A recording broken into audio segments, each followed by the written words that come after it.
میرے عزیزوں، دن اتنی تیزی سے گزرتے چلے آئے کہ ابھی رمضان کے چاند کا انتظار تھا اور پھر دیکھتے ہی دیکھتے رمضان آ بھی گیا اور گزر بھی گیا۔ اور حدیث پاک میں حضور اکرم صلی اللہ علیہ وسلم نے ارشاد فرمایا، آخر زمانے میں دنوں میں اس قدر تیزی آئے گی کہ سال مہینے کے برابر لگے گا، اور مہینہ ہفتے کے برابر، اور ہفتہ ایک دن کے برابر۔ اب وقت میں برکت نہیں، بہت تیزی سے دن گزرتے چلے جائیں گے۔ میں میرے پروردگار کا کروڑا کروڑ شکر و احسان بجا لاتا ہوں کہ اس نے ہمیں مکمل ختم قرآن تک اس مصلی پر اپنی رحمتوں سے نوازا، آسانیاں عطا کی، اور آپ سب کو سماعت کی سعادت بخشی۔ یہ کم اعزاز نہیں ہے میرے عزیزوں، آپ نے شروع سے لے کر اخیر تک اس رب ذوالجلال کے لاہوتی کلام کو سنا ہے جو پتھروں پر نازل ہو تو ریزہ ریزہ ہو جائے، اور اس مصلی پر پڑھنے کی اگر اس نے سعادت بخشی ہے تو یہ اس کا بہت بڑا احسان ہے۔ قرآن جب ختم ہوتا ہے تو اس کا غم حافظ قرآن کو اندازہ ہوتا ہے۔ صبح سے شام تک، شام سے صبح تک قرآن سے چمٹے رہتے ہیں ہر دن۔ ابھی تراویح ہوئی، واپس جانے کے بعد کل کی تراویح کے فکر میں پورا دن گزرتا ہے۔ قرآن پاک کی کون کون سی صورتیں پڑھنا ہے، اسی میں اس کا پورا ذہن پورا دن گھومتا رہتا ہے، اور جب قرآن ختم ہوتا ہے تو دوسرے دن ایسا لگتا ہے کہ ساری دنیا ہی ختم ہو گئی ہے۔ اب بالکل خالی خالی اور عجیب سی کیفیت چند دنوں تک لگتی ہے۔ حفاظ قرآن اس کو بہتر جانتے ہیں۔ میرے عزیزوں، ہم نے قرآن عظیم یہاں پر تلاوت کی، میں یہ نہیں کہتا کہ ہم غلطیوں سے محفوظ رہیں گے۔ انسان خطا کا مرکب ہے، سہون بہت ساری غلطیاں در آتی ہیں ہر انسان سے۔ میں اللہ رب العزت کی بارگاہ میں توبہ بھی کرتا ہوں، استغفار بھی کرتا ہوں کہ مولا جانے میں انجانے میں قرآن عظیم کے پڑھنے میں، اس کی رعایات کی حقوق کی رعایات میں جہاں کہیں ہم سے خطا سرزد ہوئی ہو اپنے فضل و کرم سے معاف فرما دے۔ پڑھنے میں، سننے میں جو کچھ بھی مولا ہم سے کمی زیادتی ہوئی ہو اپنے فضل و کرم سے معاف فرما۔ میرے عزیزوں، قرآن عظیم پڑھنے میں بھی وہ لطف ہے، سننے میں بھی وہ لطف ہے۔ قیامت کے دن فرمایا جائے گا، یہ بھی حدیث پاک ہے، کہ جو قرآن پڑھتا تھا اسے رب تعالیٰ فرمائے گا قرآن پڑھتا جا، قرآن پڑھتا جا۔ وہ جب قرآن پڑھتا جائے گا تو اسے حکم ہوگا ایک ایک آیت پڑھ اور ایک ایک درجہ اوپر جا، ترقی کرتا جا۔ وہ قرآن پڑھتا رہے گا اور درجات کی بلندی اس کی ہوتی رہے گی۔ اور حضور پاک صلی اللہ تعالیٰ علیہ وسلم کی احادیث کا یہ بھی مفہوم ہے کہ حافظ قرآن جو قرآن کے حلال کو حلال سمجھتا ہو، قرآن کے حرام کو حرام سمجھ کر اس پر عمل کرتا ہو، قیامت کے دن وہ اپنے خاندان کے ایسے 10 لوگوں کی سفارش کر کے جنت لے جائے گا جن پر دوزخ میں جانا واجب ہو گیا تھا۔ اپنے خاندان کے ایسے 10 افراد کو لے جانے کی اسے اجازت دی جائے گی۔ اور مجھے آج اس مصلی پر، محراب پر قرآن پاک کا دور سناتے ہوئے 23 سال گزر گئے۔ الحمدللہ یہ 23واں سال ہے میرا تراویح کا قرآن پاک، اور میرے خیال سے ہاشمی مسجد میں نے 6 سال سنایا ہے، یہ 6واں سال تھا مختلف مقامات پر۔ لیکن کبھی یہ موٹے قرآن کو، اتنا ضخیم قرآن اٹھا کر کے ہم دیکھتے ہیں تو یقین نہیں ہوتا کہ یہ پورا کا پورا سینے میں آیا کیسے، یہ محفوظ کیسے ہے۔ اور جب بندہ پڑھنے لگتا ہے حافظ قرآن، حقیقت میں بتاؤں، میں اپنی بات بتا رہا ہوں، باقی دوسرے حفاظ کرام وہ بہتر جانتے ہیں، ہماری محنت سے کچھ نہیں ہوتا۔ جب پڑھنے کے لیے وہ کھڑا ہو جاتا ہے تو من جانب اللہ، خود اللہ تعالیٰ اس کی مدد فرماتا ہے۔ اگر اللہ رب العزت دروازے نہ کھولے تو وہ ایک آیت آگے نہیں بڑھ پائے گا۔ ہاں، یہ رب تبارک و تعالیٰ کی طرف سے انعام ہے، اکرام ہے۔ میرے عزیزوں، یہ قرآن یاد کرنے کے لیے جب بچے بھی کوشش کرتے ہیں تو 5 سال کے بچے بھی حافظ قرآن بنے ہیں، دنیا میں ریکارڈ ہے۔ اور آپ کو پتہ ہے حضرت سیدنا مخدوم جہانگیر اشرف سمنانی رحمۃ اللہ تعالیٰ علیہ 7 سال کی عمر میں قرات سبع یعنی 7 قراتوں کے ساتھ حافظ قرآن ہو چکے تھے۔ وہ بڑے بڑے علماء بھی نہیں آج 7 قرات جانتے ہیں، 7 قراتیں ہیں قرآن پاک کی۔ سب میں الگ الگ انداز ہے پڑھنے کے، اور وہ ایک عربی لینگویج جاننے والا، نحو اور صرف اور ان تمام امور کو جاننے والا یہ قرأت سبا بہتر سمجھ سکتا ہے، عام لوگوں کے سمجھ میں نہیں آئے گی یہ چیزیں۔ وہ 7 سال کی عمر میں 7 قرأتوں کے ساتھ حافظ تھے۔ میرے عزیزو، یہ قرآن آج بھی معجزہ ہے، سینوں میں یوں ہی نہیں آتا، بڑا ذہین بھی ہو اور رب تبارک و تعالیٰ کی مرضی نہ ہو تو اس کے سینے میں ایک پارہ بھی نہیں آتا۔ اور کبھی ہم نے دیکھا ہے بڑا کند ذہن ہے، کچھ آتا نہیں ہے، اسکول میں 0 تھا لیکن قرآن حفظ کرنے پر لگا تو پورا حافظ قرآن بنا ہے۔ ایسے بھی میں جانتا ہوں جن کو 2+2 معلوم نہیں ہے لیکن حافظ قرآن ہو جاتے ہیں۔ یعنی اس قدر دیہات سے آئے ہوئے بچے تھے جن کو کچھ نہیں معلوم تھا لیکن قرآن پورا یاد تھا۔ یہ معجزہ ہے قرآن کا۔ اعلیٰ حضرت امام محمد رضا خان فاضل بریلوی رضی اللہ تعالیٰ عالم تھے، بڑے مفتی تھے۔ آپ اندازہ کریں 14 سال کی عمر میں وہ مفتی بن چکے تھے، 13 سال کچھ مہینے۔ جس دن وہ بالغ ہوئے اس دن پہلا فتویٰ انہوں نے لکھا ہے 14 سال کی عمر میں۔ بہترین عالم، بہترین مفتی، لیکن حافظ نہیں تھے، آپ قرآن کے حافظ نہیں تھے۔ کسی نے آپ کو خط میں القاب لکھا، حضرت علامہ مولانا حافظ و قاری احمد رضا خان صاحب، اس میں حافظ و قاری کا بھی لقب لگا دیا۔ دوسرے ہوں تو پھیل جائیں گے کہ جتنے لقب فری میں ملے اچھا ہی ہے۔ اعلیٰ حضرت نے دیکھا کہ میں حافظ ہوں نہیں اور لوگ مجھے حافظ سمجھ رہے ہیں۔ یہ شعبان کی آخری تاریخ تھی شاید، دوسرے دن سے رمضان شروع ہو رہا تھا۔ آپ نے اس خط والے کے گمان کے مطابق اپنے آپ کو اتارنے کے لیے عزم کر لیا کہ اس کے خط کا جواب بعد میں لکھوں گا، حافظ قرآن پہلے بنوں گا، کیونکہ اس نے حافظ کہا ہے مجھے، حافظ قرآن کہا۔ تو اعلیٰ حضرت کا معمول یہ تھا کہ روزانہ رمضان میں فجر سے لے کر کے شام تک ایک پارہ یاد کرتے تھے اور تراویح میں ایک پارہ سنا دیتے تھے، یہاں تک کہ 29ویں رمضان کو یا 27 کو آپ مکمل 1 مہینے کے اندر حافظ قرآن ہو گئے۔ 1 مہینے کے اندر حافظ قرآن، ہاں 1 مہینے میں وہ حافظ قرآن ہو گئے۔ قرآن کا یہ معجزہ ہے، اللہ تبارک و تعالیٰ وہ جس کے سینے میں چاہے اس کو عطا فرما دے۔ میرے عزیزو، آج بھی بہت سارے ایسے بچے ہیں جو قرآن کو یاد کرتے ہیں بہت بچپن میں، اور ان کے ذہن کے دریچے ایسے کھل جاتے ہیں۔ آپ نے مولانا حارث صاحب کے پیچھے بھی تراویح پڑھی ہے، یہ ہمارے بھتیجے ہیں، انہوں نے تقریباً 4.5 مہینے میں پورا حفظ قرآن کیا۔ الحمدللہ انہوں نے بھی ایک ریکارڈ قائم کیا تھا، اور اپنے سبق کے دوران انہوں نے 29واں پارہ 2 دن میں پورا پارہ سنایا تھا، آدھا پارہ ایک دن یاد کر لیا۔ تو یہ اپنے کمال کی بات نہیں، یہ اپنے کسب اور اپنے ذہن کی بات نہیں، رب تبارک و تعالیٰ کی عطا اور فضل۔ امام اعظم ابو حنیفہ کے ایک شاگرد ہیں امام محمد، یہ چھوٹی عمر میں امام اعظم کے پاس پڑھنے کے لیے آئے، داڑھی نہیں تھی، چھوٹے تھے۔ تو امام اعظم ابو حنیفہ رحمۃ اللہ علیہ کے پاس بڑے بڑے ان کے جو شاگرد تھے، علماء تھے، محدثین بیٹھتے تھے، اس میں ایک چھوٹی عمر کا لڑکا آیا ہے۔ تو امام اعظم نے ان کو ٹال دیا کہ جاؤ بعد، لیکن شوق اتنا تھا امام محمد کا کہ وہ ہٹنے کو تیار نہیں تھے۔ امام اعظم ابو حنیفہ نے ان کو ٹالنے کے لیے کہا کہ بیٹا میں انہی کو پڑھاتا ہوں جو حافظ قرآن ہوتے ہیں، تم حافظ ہو؟ کہا حافظ تو نہیں، حافظ بننے میں 2-3 سال لگ جائیں گے، جب تک تھوڑا سا جوانی آ جائے گی پھر سمجھ لے گا۔ کہا جاؤ حفظ کر کے آؤ۔ وہ گئے، 8 دن کے بعد پھر آئے امام اعظم کے پاس، کہا کہ حضور مجھے شاگردی میں لے لیجئے۔ کہا میں تم کو پچھلے ہفتے بھیجا تھا حافظ بن کر کے آنا، انہوں نے کہا میں پورا حافظ بن کر کے آیا ہوں 8 دن کے اندر۔ میرے عزیزو، یہ اللہ تبارک و تعالیٰ کی طرف سے انعام ہے، اور میرے آقا صلی اللہ تعالیٰ علیہ وسلم کا زندہ معجزہ ہے۔ اللہ تبارک و تعالیٰ اس قرآن پاک کی خوب برکتیں ہمیں عطا فرما ہے۔ قرآن کو نہ چھوڑو اے میرے عزیزو، قرآن کو چھوڑ کر کے آج اس قدر گمراہی آئی ہے۔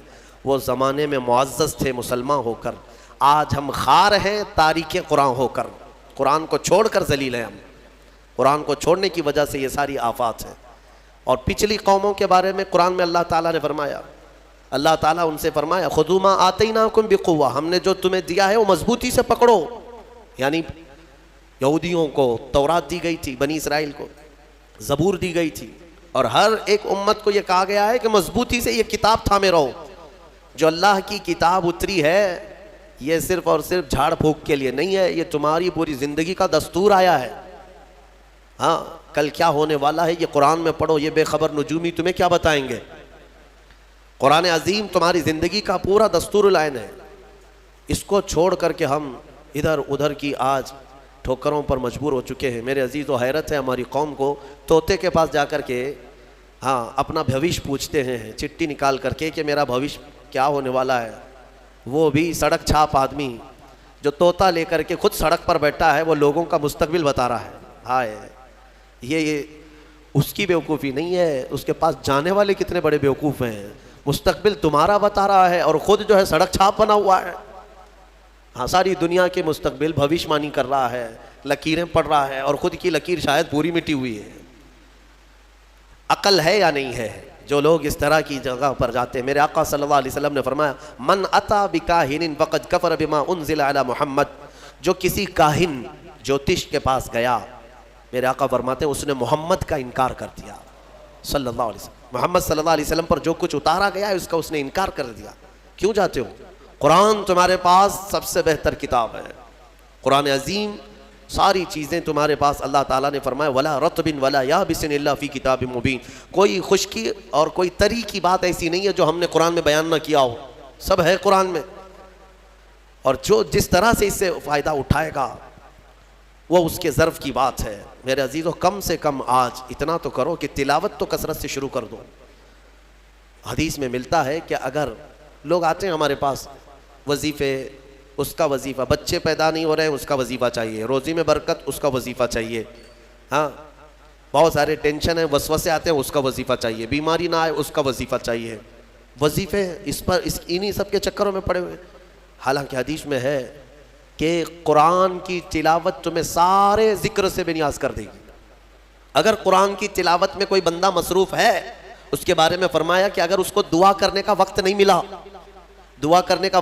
اور وہ قرآن کی تلاوت میں مصروف ہے تو فرمایا کہ مولا تعالیٰ اس کو سارے لوگوں کی دعا کے برابر عطا فرمائے گا. وہ بندہ رحمان کا کلام پڑھ رہا ہے، دعا کرنے کا اگر اسے وقت نہ ملا تو بھی مولا اس سے راضی ہے. میرے عزیزو قرآن پڑھنے کے آداب میں بھی آج میں دیکھتا ہوں تو لوگوں کو کھجلی ہونے لگی، ادھر ادھر پینتیاں بدلنے لگے. قرآن پاک پڑھتے وقت تمہارے اندر رقت طاری ہو تو سمجھ لینا ایمان بھر گیا ہے. قرآن کی یہ صفت بتائی گئی وَإِذَا تُلِيَتْ عَلَيْهِمْ آيَاتُهُ زَادَتْهُمْ ایمانا. یہ کون لوگ ہیں جو اللہ تبارک و تعالیٰ کے پرہیزگار بندے کون ہوتے ہیں؟ ان کے بارے میں اللہ فرما رہا ہے کہ جب ان کے پاس قرآن کی آیتیں تلاوت کی جاتی ہیں تو ان کا ایمان بڑھ جاتا ہے. وَجِلَتْ قُلُوبُهُمْ، ان کا دل ہلنے لگتا ہے شوق سے اللہ کی بارگاہ میں. حضرت امام اعظم ابو حنیفہ رحمۃ اللہ تعالیٰ علیہ مغرب کی نماز کے لیے حاضر ہوئے. صرف قاری قرآن نے اذا زلزلت الارض زلزالها یہ سورہ پڑھی، اتنا رونے لگ گئے. اس میں قیامت کا ذکر ہے کہ یاد کرو کس چیز کو؟ جب زمین ہلا دی جائے گی. وَأَخْرَجَتِ الْأَرْضُ أَثْقَالَهَا، اور زمین کے اندر کی ساری بوجھل چیزیں نکال دی جائیں گی باہر، زمین سب اگل دے گی. اور سورہ قاریعہ میں اللہ نے فرمایا یوم یکون الناس کالفراش، لوگ اس دن پتنگوں کی طرح ہوں گے، اڑ رہے ہوں گے. وَتَكُونُ الْجِبَالُ كَالْعِهْنِ، اور پہاڑ روئی کے پھاہے ہوتے ہیں، روئی کے اس طرح پہاڑ جو ہے ہواؤں میں اڑ رہے ہوں گے. پورے بڑے بڑے پہاڑ روئی کے پھاہے کی طرح اڑ رہے ہوں گے.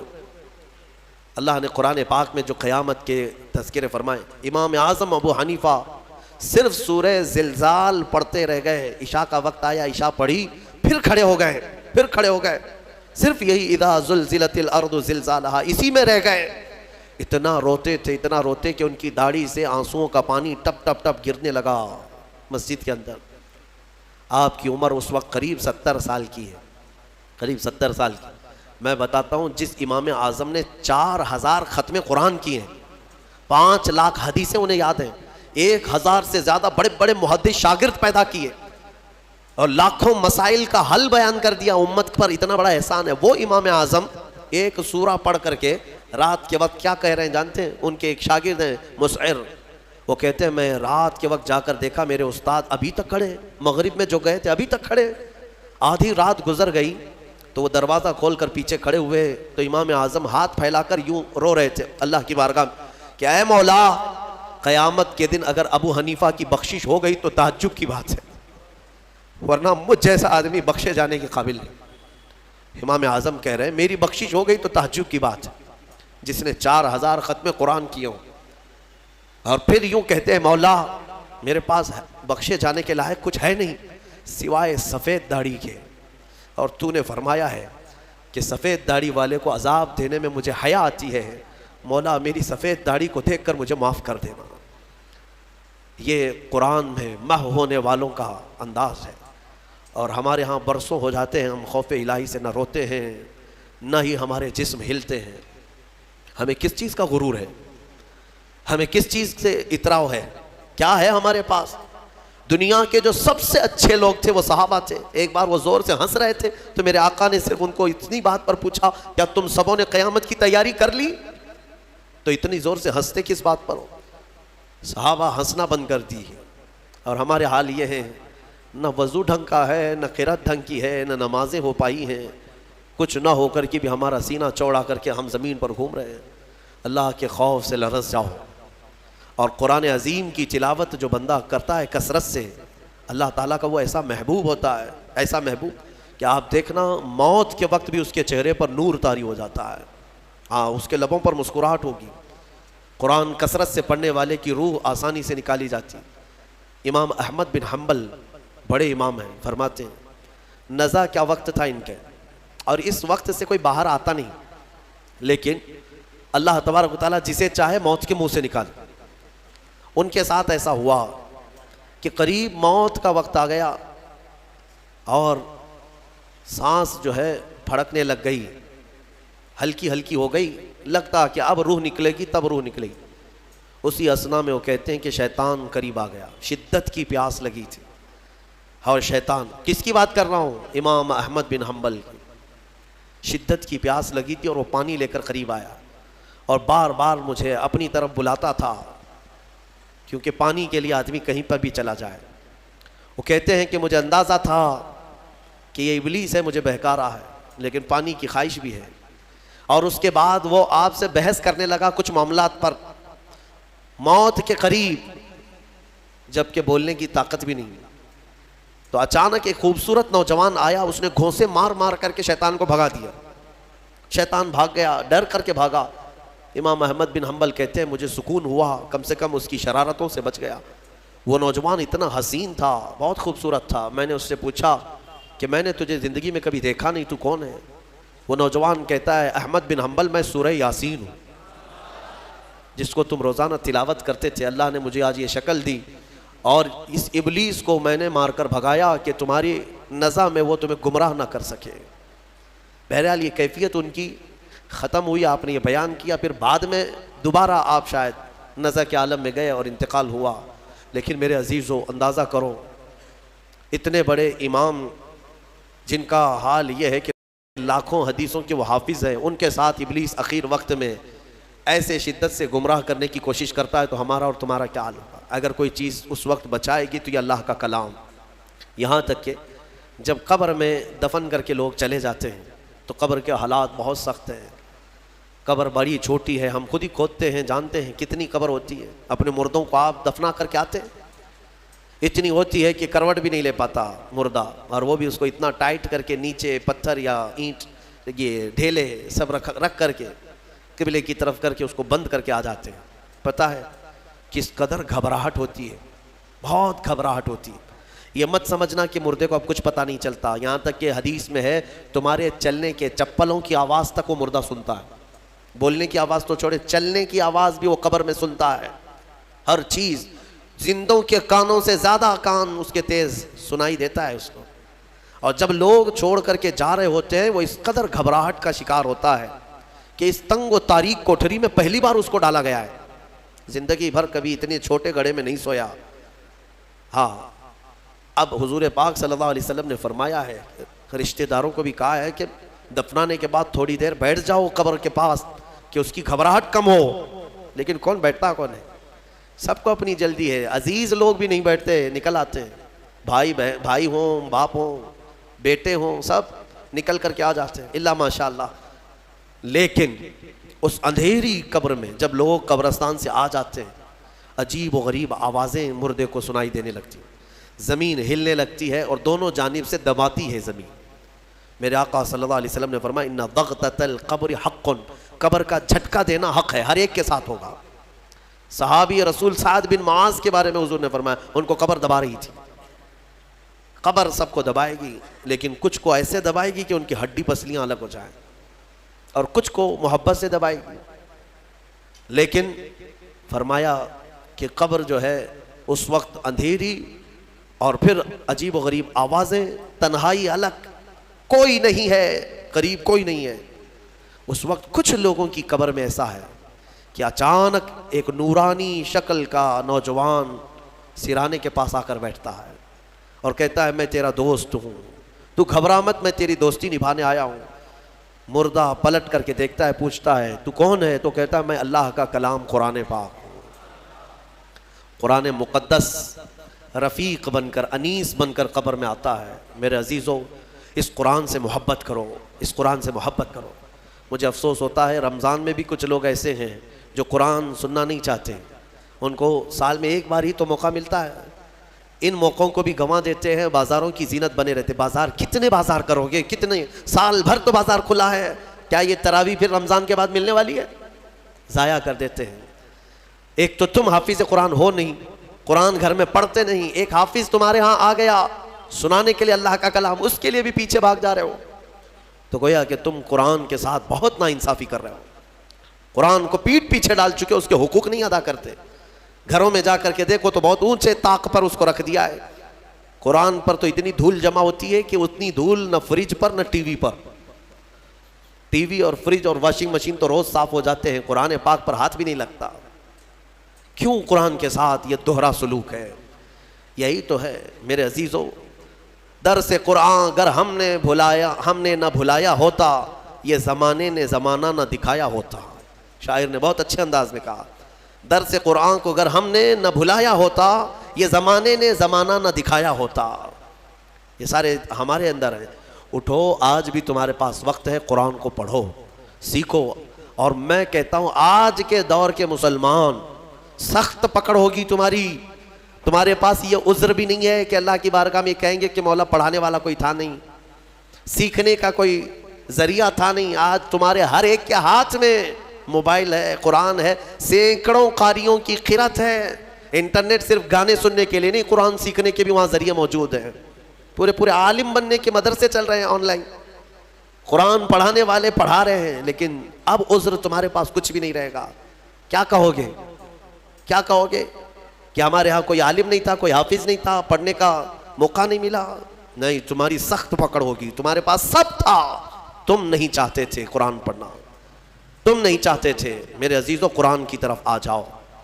میں آخر میں یہ بھی کہنا چاہوں گا کہ جو حفاظ قرآن ہوں، میں اپنے متعلق نہیں کہہ رہا ہوں، دیگر جو بھی حفاظ قرآن ہیں ان کا ادب بھی بجا لائیں. اللہ کا کلام ان کے سینے میں موجود ہے. اور آج یہ اس مصلی پر، اس محراب میں اس سال کی میری آخری تراویح تھی. انبیاء اکرام علیہ السلام کی جو زبان تھی، قرآن میں اللہ نے فرمایا، وہی میں عرض کرتا ہوں ان کی سنت پر. لا اسألکم علیہ اجرا ان اجری الا علی رب العالمین. لوگوں، میں آپ سے اس خدمت پر 1 روپیہ بھی اجرت نہیں مانگتا، مجھے معاوضہ نہیں چاہیے آپ سب سے. میرا اجر رب العالمین کے حوالے ہے، میرا اجر اللہ رب العزت کے پاس ہے. مجھے آپ سب کی جو محبت ہے یہی کافی ہے. اور مجھے دعاؤں سے نوازیں، یہ میرے لیے بہت بڑا معاوضہ ہے، بہت بڑا تحفہ ہے، یہ میرے لیے بڑا ہدیہ ہے. اور یہ محبت ہی تو ہے کہ اتنے گیپ کے بعد دوبارہ اس مصلی پر میں آیا ہوں. اور جو کچھ بھی ہوں، میں یہاں تک آپ کے پاس بولنے کے قابل ہوں، یہ میرے والد کی تربیت ہے.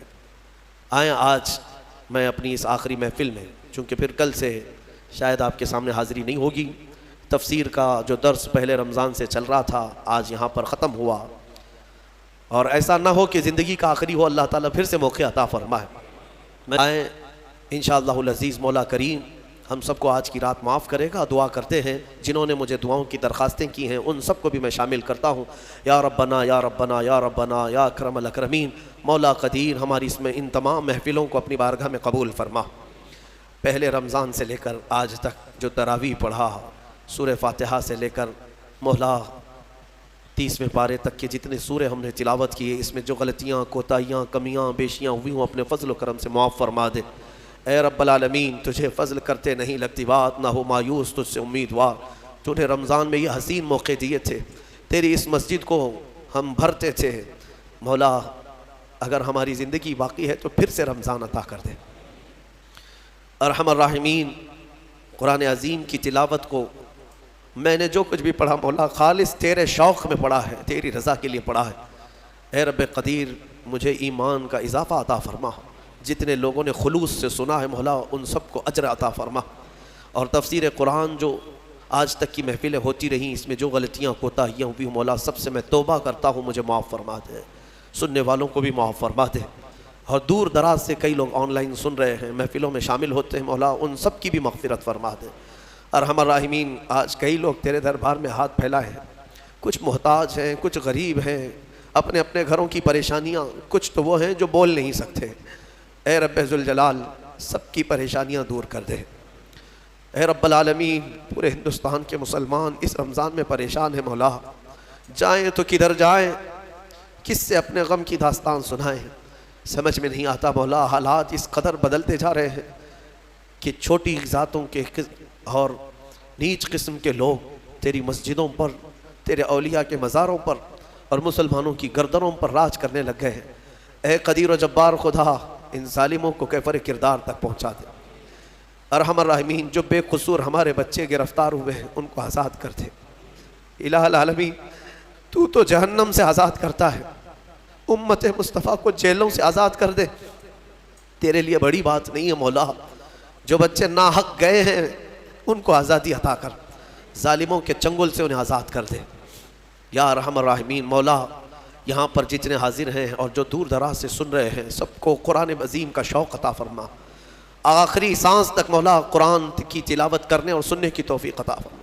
ہم قبر میں جائیں تو اس قرآن کو ہمارا دوست بنا دے، حشر کے دن مولا قرآن کو ہمارا شفیع و مددگار بنا دے۔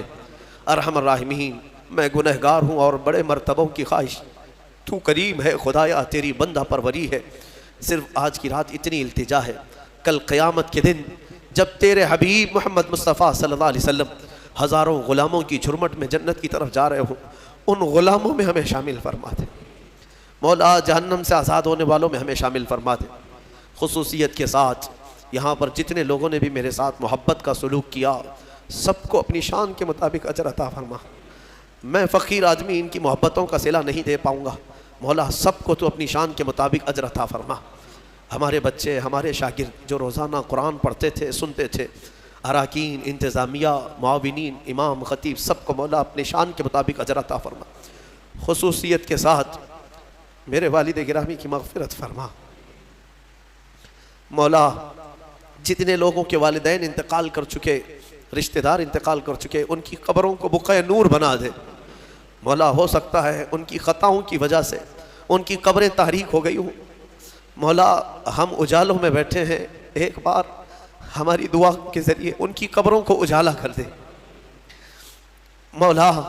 تو ارحم الراحمین ہے، تو ارحم الراحمین ہے، ہمارے والدین کی قبروں کو اجالا کر دے مولا، ان کو رحمت و انوار کی بارشیں عطا کر، جو کچھ بھی جانے انجانے میں ان کی زندگیوں میں خطائیں ہوئی وہ معاف کر دے، سخت سوالات نہ کر، نکیرین کے سوالات سے مولا ان کو آزادی دے دے، آسانی عطا کر، جوابات میں آسانی عطا فرما، قبر کے دبانے سے بچا لے۔